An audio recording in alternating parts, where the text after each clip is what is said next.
Nous sommes aujourd'hui au centre de sauvegarde pour la petite faune sauvage de la Ligue pour la protection des oiseaux en Alsace à Rosenwiller. C'est entre Molsheim et Obernai dans le Bas-Rhin. Et nous sommes avec Cathy Zell qui va nous parler des oiseaux, ce qu'il faut faire et ne pas faire. Cathy, la parole est à vous. Quand on les nourrit en hiver, il faut s'astreindre à les nourrir tous les jours parce que les oiseaux vont devenir dépendants de cette place de nourrissage. Donc si du jour au lendemain vous arrêtez, ils sont tellement, ils ont mis tout leur effort pour, justement ils font plus d'efforts hôtes, donc ils connaissent plus les autres sites. Ils vont venir à ce site-là. Si tout à coup il y en a plus, Oui. on les met à mal. On nourrit surtout plus les oiseaux en été, quoi. Dès qu'il commence à faire beau, il faut vraiment diminuer progressivement parce que ce sont des espèces qui en fait sont, pour la plupart, changent de régime alimentaire. Donc elles sont insectivores pendant la saison de la reproduction et en été, et elles passent à granivores en hiver. Donc en hiver, elles se nourrissent, elles, c'est très bien. Si vous continuez à les nourrir avec des graines au printemps, elles vont donner de la nourriture qui n'est pas du tout adaptée à leurs petits, et leurs petits vont être complètement carencés. Donc à partir du moment où il commence à faire beau, on réduit petit à petit, toujours progressivement le nourrissage. Comme ça, les oiseaux vont être obligés de chercher de la nourriture et de la nourriture adaptée aux petits. En l'occurrence, il leur faut des protéines animales, donc des insectes, des vers. Donc il ne faut plus les nourrir en été. Le pain, c'est comme si vous donniez à manger des bonbons à vos enfants. Donc vous allez dire mais ils aiment, ils en mangent, mais ça gonfle le ventre, ça les gave. Et surtout le problème c'est qu'après ils boivent et puis ça c'est pas adapté, ils sont hyper carencés, donc ils ont le sentiment d'avoir bien mangé, mais des produits sucrés ou salés, parfois on donne du gras, de lard, c'est hyper salé. Donc en fait, on perturbe complètement leur régime qui n'est plus, il n'est pas équilibré. Ils vont le manger, mais ils vont développer des carences. Souvent, les personnes se disent, je vais utiliser plutôt un ruban anti-mouche plutôt que de vaporiser des produits chimiques, ce qui est très louable. Mais le souci, c'est qu'en fait, on met souvent ces rubans devant les fenêtres. On ouvre les fenêtres le soir et les chauves-souris, qui sont des animaux nocturnes, peuvent rentrer pour attraper justement des insectes volants, se collent à ces rubans et la glu est tellement puissante que c'est très difficile de les décoller et puis après de leur enlever cette glu. Donc il y a des petits systèmes là aussi qui sont efficaces. En l'occurrence, c'est de mettre une grille. Qui est une type grille de jardin qui entoure ce ruban collant. Donc les mouches continuent à y aller, mais évidemment les petits oiseaux ou les chauves-souris n'y vont pas. Le hérisson aussi est concerné dans le jardin par un danger mortel. Oui, en fait les hérissons, on ne les voit pas souvent parce qu'ils se tapissent. Et donc, quand au sortir du printemps, l'herbe est un peu haute, ils se tapissent dans les herbes hautes. Et là, la grosse cause de mortalité, c'est les tondeuses. En fait, on va passer la tondeuse et on accule en fait le hérisson dans un coin près d'un grillage. Et il y a énormément de cas de hérissons qui sont scalpés par la tondeuse, au même titre que les orvets par exemple, qui sont découpés par les lames. Donc là pareil, un tout petit truc suffit, vous marchez dans votre gazon en faisant bien le tour et ça permet aux animaux de s'enfuir. Et l'idéal, ça c'est vraiment le top du top, c'est de laisser une bande herbeuse qu'on ne touche pas de toute la saison. Donc on réserve 2-3 mètres carrés qu'on ne touche pas et qu'on laisse toute la saison. Donc les animaux s'y réfugient et ils ont leur havre de paix pendant toute la saison.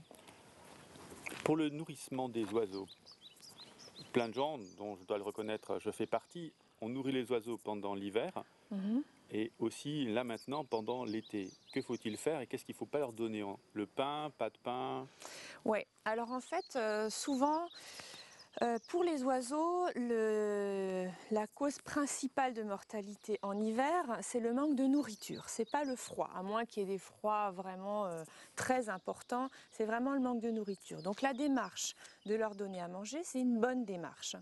Par contre, ça suppose un minimum de conditions à respecter. En l'occurrence, quand on démarre un nourrissage, il faut le continuer tous les jours, tout le temps.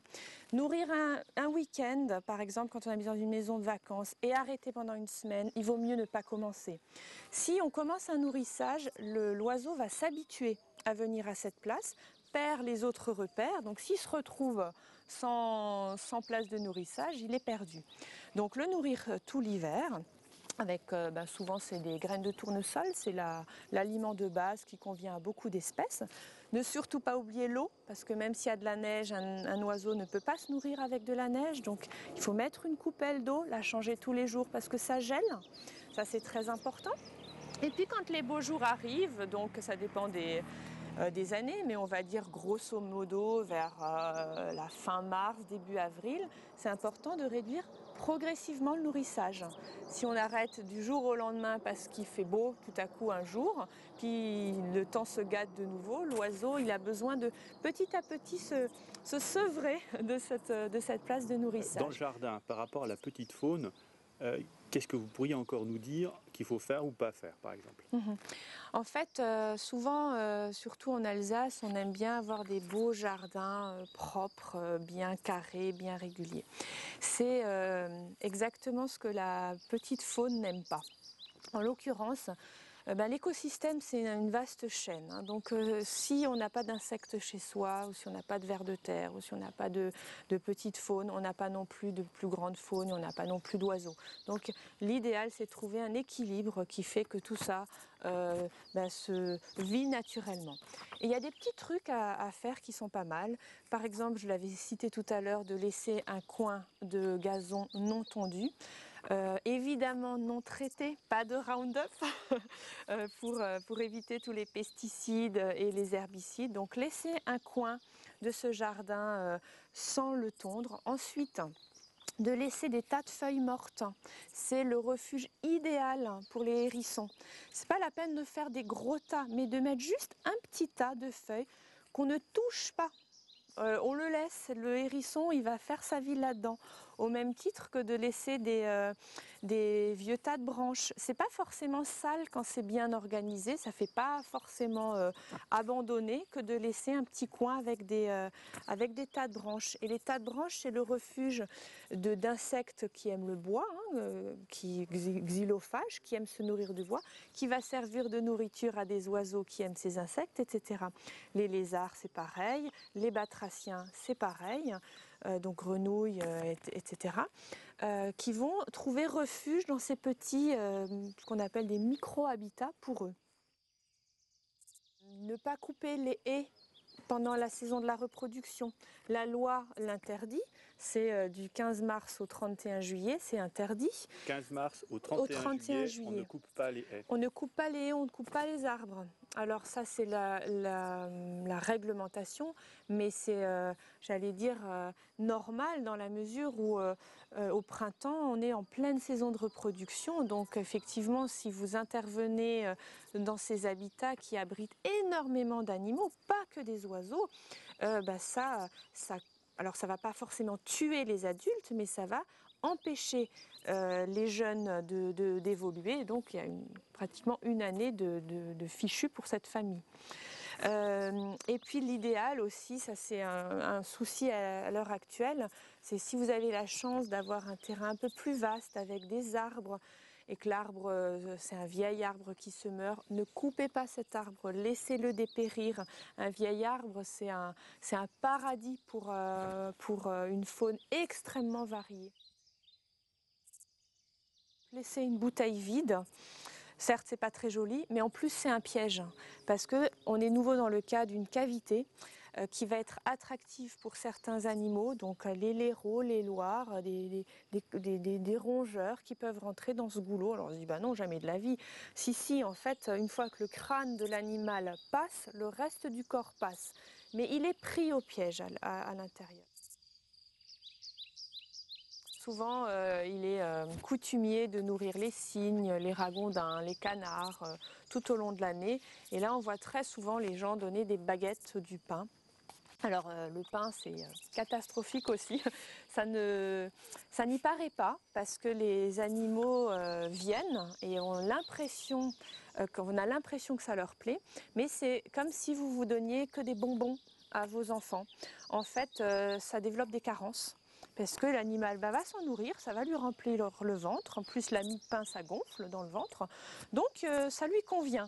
Mais il va développer plein de carences. Donc, si vous avez vraiment envie de nourrir des cygnes ou des canards, il vaut largement mieux donner de la salade ou du maïs concassé, qui est beaucoup plus adapté à leur régime alimentaire.